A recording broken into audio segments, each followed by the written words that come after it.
Us as coaches aren't superhuman and bulletproof, and I this week sustained a calf strain. I was out running and it just started to tighten, and to put it into context, I haven't had an injury for over 10 years. So this is completely out of the blue, no early signs, but these things can happen. So what I wanted to do is really share the journey of myself, just like we would do with anybody else who has the same type of injury, as to this starting point now, where I can't run, I can feel it when I walk, I can't load it with strength exercises, right through to the point of me getting back to exactly where I was. So as an early start, I'm going to be starting off with making sure I keep on top of my leg strength work and my fitness, but in a way that doesn't load my calf. So I'm going to be doing seated upright cycling. I'm still going to be doing a lot of my hip strength work and single leg strength work. And then what I'll start to do, I'll start to introduce my return to running. I'll steadily start to load the calf via what we call isometric exercises for strength, where the muscle doesn't change length because it's a very safe way to start. And then I'm going to progress that via load, via volume, and also the method that we load that calf muscle so it'll be bulletproof going ahead. And then I'm going to start to reintroduce my distances going up as I run, but making sure along the way that I'm still allowing myself, exposing myself for really good fitness and conditioning exposure, because if I can't run at full pace or for the best distance, I'm not going to get a particularly good fitness hit.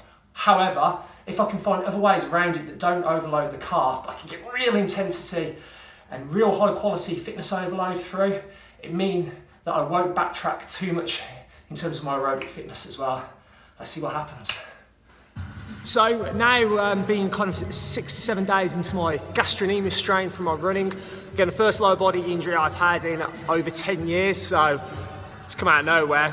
I wanted to talk about the progression. This today focus on my strength work. So last week you would have seen some work where I just introduced doing some entry level strength work in the calf, because again we need to structurally strengthen that muscle to stop it getting restrained.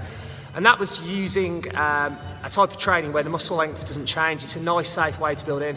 And then a few days after that, I started to build in what we call nice isotonic calf works, where the muscle shortens and lengthens. But again, it was a fairly entry-level load.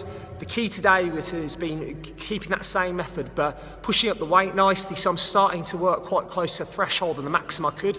There's still a little bit of confidence lacking, but I'm happy with the difference that came from the other day compared to where I am today. So the next step will really be, by the start of next week, to be doing some pure eccentric work, heavier load, and it's all about controlling and using my strength as my muscle lengthens, and that'll be a big box ticks off.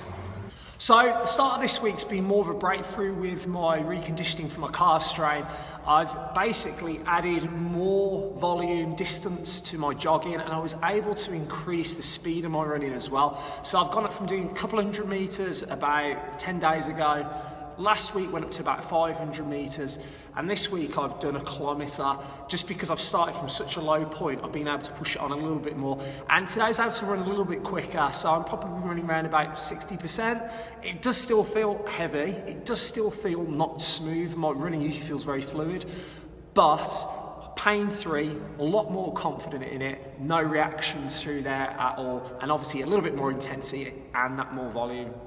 So now, time to do my eccentric calf work. I'm going to add some extra reps to that, some more volume to keep that pushing forward. So structurally, that calf muscle is getting more and more able to cope with the forces that are going to go through it when it lengthens. And then, yeah, it's time to get onto that standing watt bike and get the closest thing to do that I can to with running fitness without actually running, because again, I'm still not at the point where I can hit a distance or intensity running that's going to give me a particularly good fitness overload. So that's where the standing watt bike comes in. Conditioning done on the standing and seated watt bike. Progressed it, added volume, so from 7 sets to 8 sets, and my previous watts are like 365, got 375 today, so a little bit more intensity as well, so good sign of progression on that. But even after 5 minutes of just finishing, never gets any easier.